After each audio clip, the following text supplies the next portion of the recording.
Hello viewers, welcome to online classes day 21.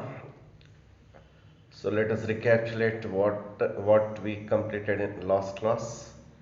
In the part of respiratory system, we completed transport of respiratory gases.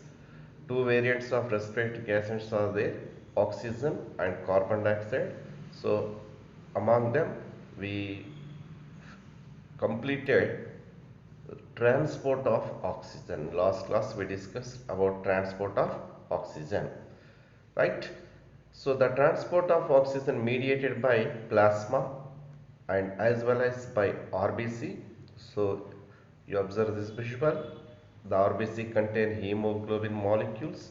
So through RBC, how the oxygen transported. So all these things discussed in earlier class. Today we are going to discuss a new concept related to human respiratory system, that is oxygen hemoglobin dissociation curve. Follow. So the partial pressure gradient of oxygen influences the saturation and dissociation of oxygen with hemoglobin. Remember students, the partial pressure gradient, so that influences the amount of oxygen, how much binds with hemoglobin.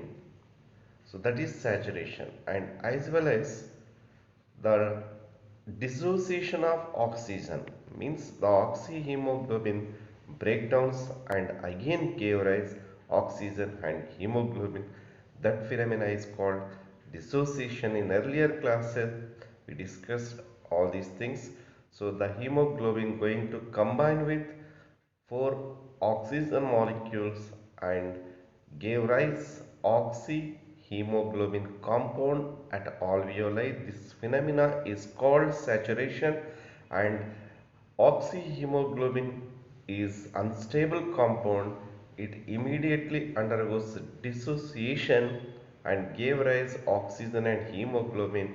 So that oxygen delivered to the tissue, the dissociation takes place at tissue. So all these things discussed in last class. Let us see what is oxygen hemoglobin dissociation curve. What is oxygen hemoglobin dissociation curve?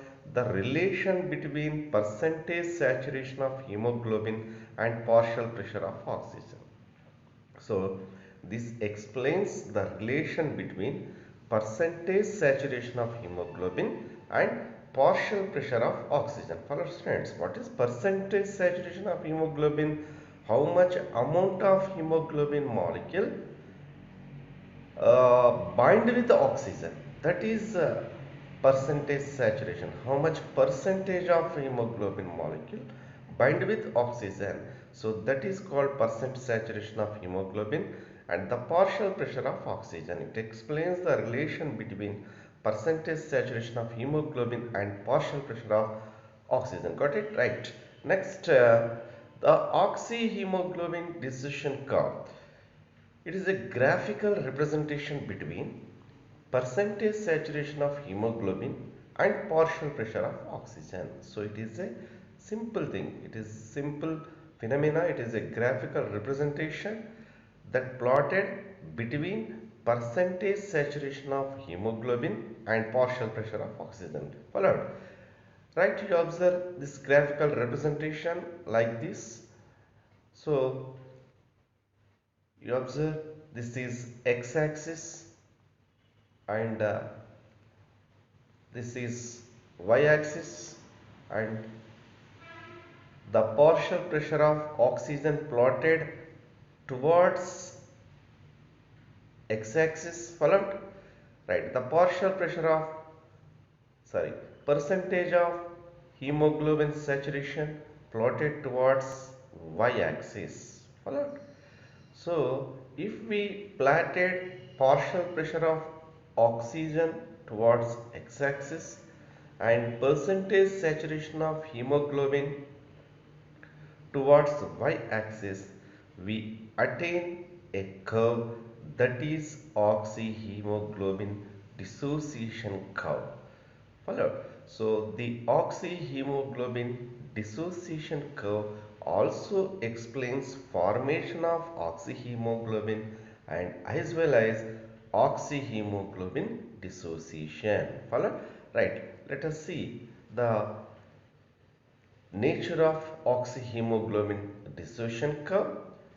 Under normal condition, the oxyhemoglobin dissociation curve attained sigmoid shape, otherwise S shape. Remember students, the curve shape is S shape. Under the normal oxyhemoglobin dissociation curve is what in shape? Sigmoid shape, otherwise S shape. Follow? So how the curve attains such shape?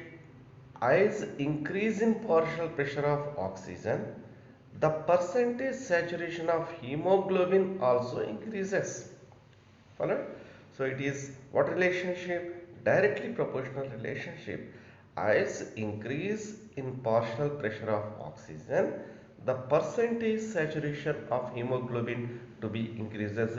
Let us see all these things in the graph. You observe, you have to focus on graph and points I am showing visual. Follow? Right?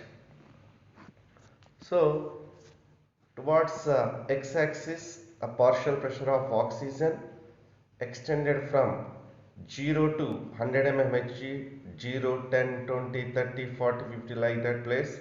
And towards y-axis, percentage saturation of hemoglobin extended from 0 to 100, 0, 10, 20, 30, 40 like that 100 place. Follow? So now we are discussing about at what points the saturation shows what phenomena. Let us see. And as increase in partial pressure of oxygen, the saturation of hemoglobin also increases.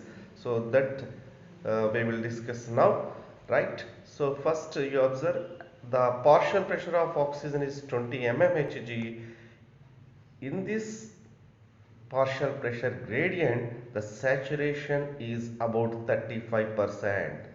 You have to remember the percentage saturation values, very important, ask in entrance examination. Follow? So at 20 mmHg partial pressure, the saturation is how much?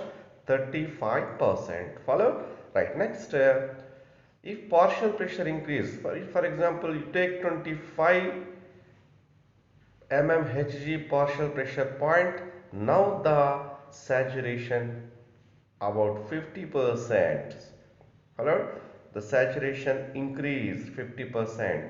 And next, take the partial pressure at 40 mmHg. So partial pressure going to increasing and percentage saturation also going to increase. Now the partial pressure is 75% at 40 mmHg.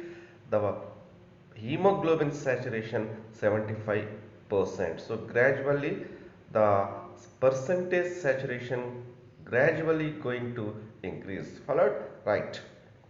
Next, you observe last point 100 mmHg. The percent saturation you observe 97%. So as increase in the partial pressure of oxygen, gradually the percentage saturation also increase, by which the curve attained what shape? A shape. Such shape of curve is called sigmoid shape curve. So the oxyhemoglobin dissociation curve is sigmoid shape curve. Follow states. So this is, you observe, all these are points of saturation and curve shape, that is S shape, right? Next, so in detail we are going to discuss about dissociation curve. The saturation and dissociation phenomena two are inversely proportional relationship. Listen carefully here. The saturation and dissociation phenomena. Saturation is nothing but formation of oxyhemoglobin. Dissociation nothing but breakdown of oxyhemoglobin. So these two phenomena are have what relationship? In, inversely proportional relationship. If saturation is less, automatically the breakdown of oxyhemoglobin is more, the hemoglobin, oxyhemoglobin dissociation to be more. Follow? Right. Next, this thing explains the lower part of the curve. The lower part of the curve represents dissociation of oxyhemoglobin. So you observe lower part of the curve at 20 mm Hg, how much? 35% saturation is there. Follow. At 40 mm Hg, how much? 75% saturation is there. This is lower point. So this lower part of the curve represents dissociation of oxyhemoglobin. Here dissociation is more, means that oxyhemoglobin going to break down and deliver oxygen to the tissue. So such phenomena to be found at the tissue, right? Next, if saturation is more, the oxyhemoglobin dissociation is less. Followed. If saturation is more, the oxyhemoglobin dissociation is less. The upper part of the curve represents saturation of oxyhemoglobin. Followed. You observe the curve. This is maximum point 100 mm Hg partial pressure and saturation is 97%. Such partial pressure to be found at alveoli of the lungs. Followed. All these things we learned in previous classes. So the partial pressure gradient of oxygen is 104 mm Hg at alveoli. So the maximum partial pressure gradient of oxygen to be found in alveoli. So this phenomena restricted to alveoli followed straight. So the 100 at 100 mm Hg partial pressure, the saturation is 97% maximum. If saturation is more, the dissociation less. Follow? So this is inversely proportional relationship. Let us see in detail again. At partial pressure of 20 mm Hg, you observe the saturation of hemoglobin about 35%, right? Suppose next the partial pressure increased up to 25%, 25 mm Hg, then automatically the saturation of hemoglobin raised 50%. Follow? You have to focus on graphical representation. You observe these points, right? Next, if partial pressure 40 mm Hg, now the saturation of hemoglobin is 75%. So all these situations to be found at tissue. If partial pressure 100 mm Hg, oxygen partial pressure 100 mm Hg, now the saturation of hemoglobin to be raised is 97%. Alright. So you observe different levels in what way the saturation going to increase from 35 to 50, 50 to 75, 75 to 97 and ultimately attained a shaped sigmoid shaped curve, that is oxyhemoglobin dissociation curve, right? Now we will discuss unloading phenomena of oxygen from oxyhemoglobin. So the partial pressure of oxygen at a tissue about 40 mm Hg. Followed already all these things. The partial pressure of oxygen and carbon dioxide gradient we learned in the class exchange of gases. Once again, you recapitulate them, and clearly you have to understand all these things. So, at partial pressure of 40 mmHg, how much saturation is there? 75% saturation is there. Alright. So, formation of oxyhemoglobin saturation is 75%. Right? At alveoli, it is that 75% saturation is there. So, if saturation is 75%, remaining 25% is what? Dissociation automatically. So, the dissociation of oxyhemoglobin 25%. That mean what? The hemoglobin bind with 3 oxygen molecules instead of 4. If it bind with 4 oxygen molecule, that consider as 100%. If it bind with 3 molecule, that consider as 75%. If bind with 2 molecule, consider as 50%, or single molecule, that consider as 25%. So here saturation is 75%. Automatically dissociation about 25%. So that mean hemoglobin bind with how many molecule? 3 molecule. Remaining 1 molecule, what happened? That 1 molecule unloaded to the tissue, delivered to the tissue. That is unloading of oxygen. Okay, at a tissue, due to the lower partial pressure of oxygen gradient, the oxyhemoglobin breakdowns and oxygen unloaded to the tissue. How much oxygen going to unload tissue in resting condition? 25% of oxygen going to unload to the tissue. It is nothing but you observe about 1 by 5th part of oxygen from the blood going to unload to resting tissue. The remaining 4 by 5th part is in the form of reserve in the blood. Right?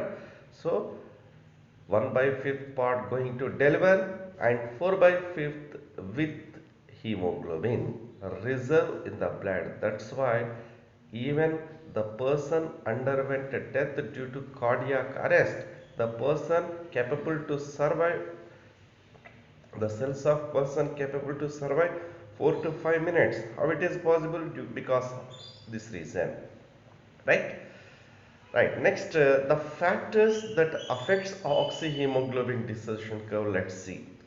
Various factors influences oxyhemoglobin dissociation curve that propagate the shifting of curve either y-axis or x-axis towards right side or left side. So the factors that promotes the shift of oxyhemoglobin dissociation curve are these they are partial pressure of carbon dioxide, very important, ask in entrance examination, the partial pressure of carbon dioxide, and next the partial pressure of oxygen, then temperature and hydrogen ion concentration pH.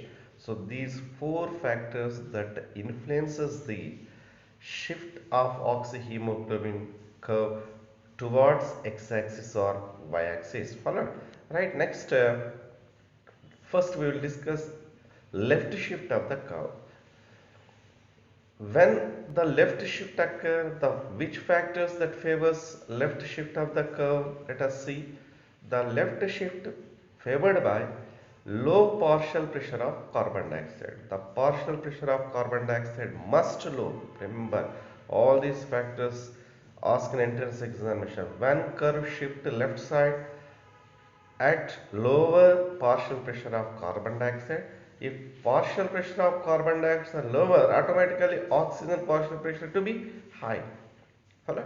So if oxygen partial pressure high, metabolic rate is high, so automatically temperature also high. No, sorry, high partial pressure of oxygen. Hello? Next, low temperature, and next high pH value. So low partial pressure of carbon dioxide, high partial pressure of oxygen, low temperature, high pH. All these factors favors left shift of the curve.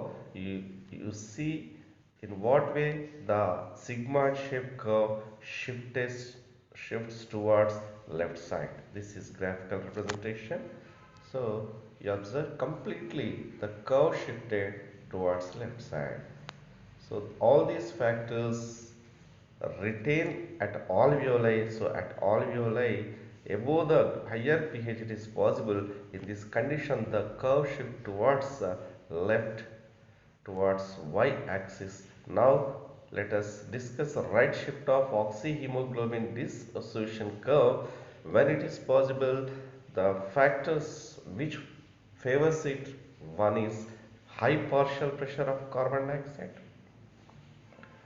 and low partial pressure of oxygen, and next high temperature and low pH. Followed? So these four factors favors the right shift of the curve. These four factors are completely converse while left shift. Right? You observe the right shift of the curve.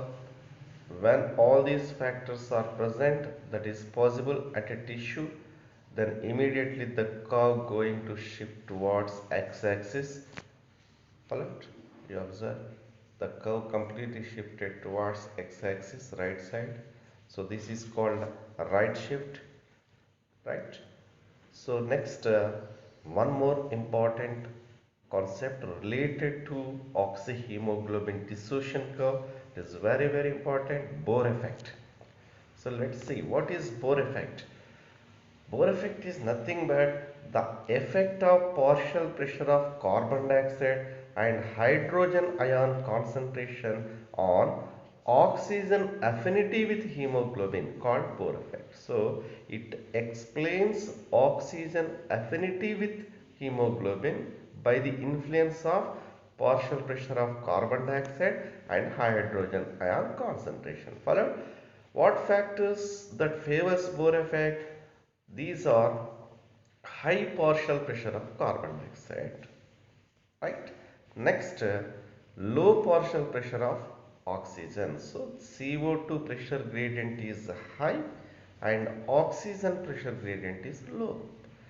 And then high temperature is high, and low hydrogen ion concentration, low pH.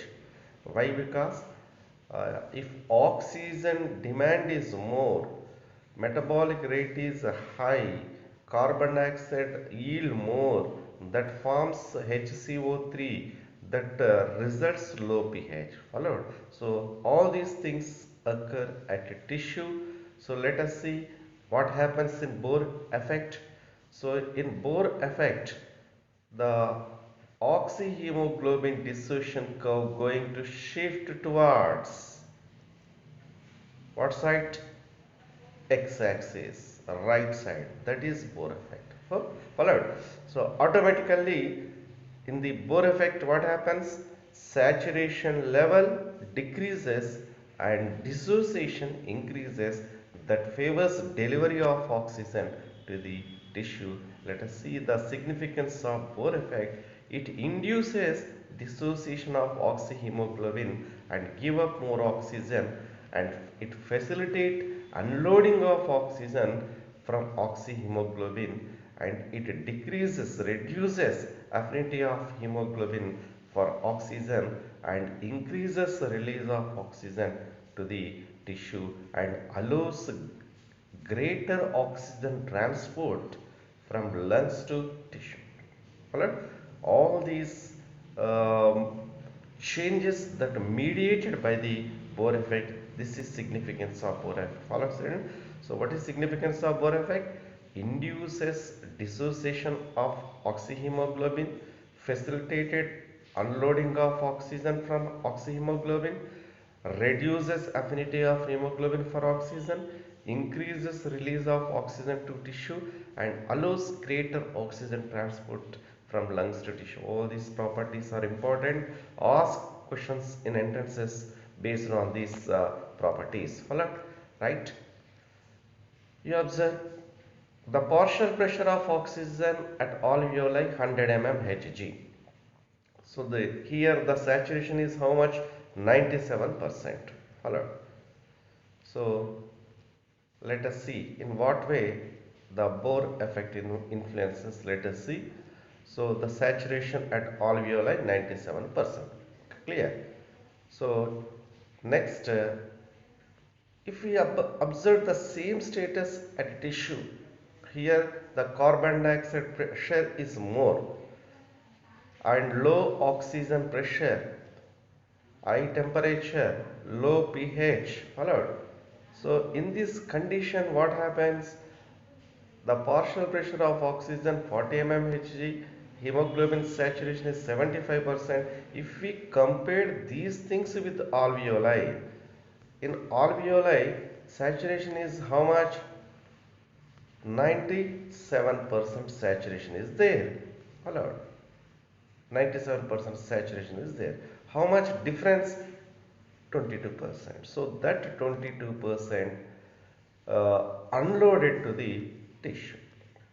So delivered to the tissue, the 20% of oxygen delivered to the tissue during resting condition. Follow? So the delivery of oxygen during resting condition, this visual clearly explains. You observe the visual 100 mmHg partial pressure at alveoli and 40 mmHg at tissue, and the graphical representation at alveoli and graphical representation oxyhemoglobin distribution at tissue you observe. So hemoglobin saturation at tissue 75%, saturation at alveoli 97%, and difference is 20. That represents unloading phenomena. So how much oxygen unloaded to tissue? 22% oxygen unloaded to the tissue. Yes, okay. The next, the status of hemoglobin saturation during strenuous muscle contraction. The animals, the individual never remains same condition always. For example, we are doing exercise, we are doing vigorous work. At that time, the muscles shows strenuous contraction. At that time, the more energy spent require more oxygen. Metabolic rate increases, oxygen demand require. So at that time, what happens? The partial pressure of oxygen a tissue remain 20 mmHg. So the partial pressure of oxygen gradient completely reduced down. So that indicates CO2 tension increase. So here the hemoglobin saturation is only 35%. If we compared this saturation with alveoli, so in alveoli 97%. So how much difference is there? 62%. So 97 minus 35. 62% difference is there. That indicates that what? The oxyhemoglobin dissociated more and delivered about 62% oxygen to the strenuous muscles. Alright. So resting state and strenuous muscle contraction state, the delivery of oxygen completely different. In resting state, how much? Only 22% delivered.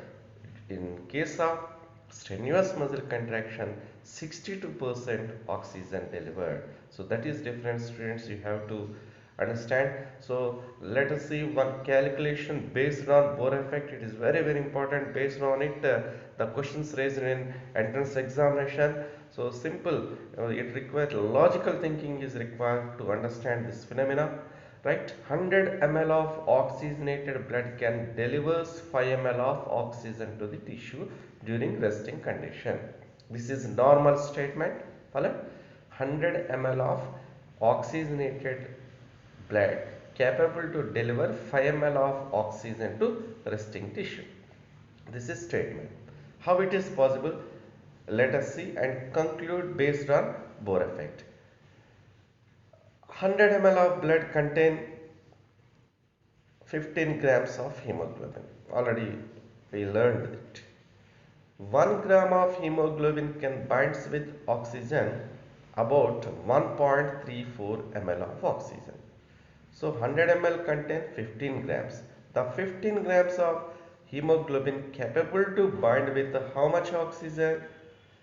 15 grams into 1.34 equal to 20 ml of oxygen. So 15 grams of hemoglobin capable to bind with 20 ml of oxygen. So that 50 grams of hemoglobin present in 100 ml of blood. So the 100 ml of blood capable to carry how much? 20 ml of oxygen. It capable to deliver 20 ml of oxygen. Followed? Right. Next. But in the statement we given it delivers 5 ml of oxygen, but 100 ml of oxygenated blood capable to hold 20 ml of oxygen. So if we observe resting state, in resting condition, transport of oxygen during resting condition as follows. The partial pressure of oxygen is 40 mmHg. The saturation is how much? 75%. So dissociation 25%. So the unloading of oxygen 22%. So 22% of 20 ml of oxygen you have to calculate. 100 ml of oxygenated blood capable to hold 20 ml, but in resting condition it capable to deliver only 22%. Followed? So 22% of 20 ml of oxygen approximately of about 5 ml. That is the answer based on Bohr effect. Followed? So you have to understand this problem based on Bohr effect asked in entrance examination. Right. Next, the 100 ml of oxygenated blood can deliver 5 ml of oxygen to tissue. Okay, you have to apply this thing to total volume of our blood. How much our total volume of blood? 6 liters are there. Follow? So 6000 ml into 5 ml. So 3000 ml. So our total volume of oxygenated blood capable to deliver 3000 ml of oxygen to tissue during resting condition. Alright. So with this we completed oxyhemoglobin dissociation curve and the factors that affected the shift of the curve, Bohr effect, significance of Bohr effect, and calculation related to Bohr effect. Follow? Right. Next, in the part of human respiratory system, in next session we are going to discuss about transport of carbon dioxide. Thank you.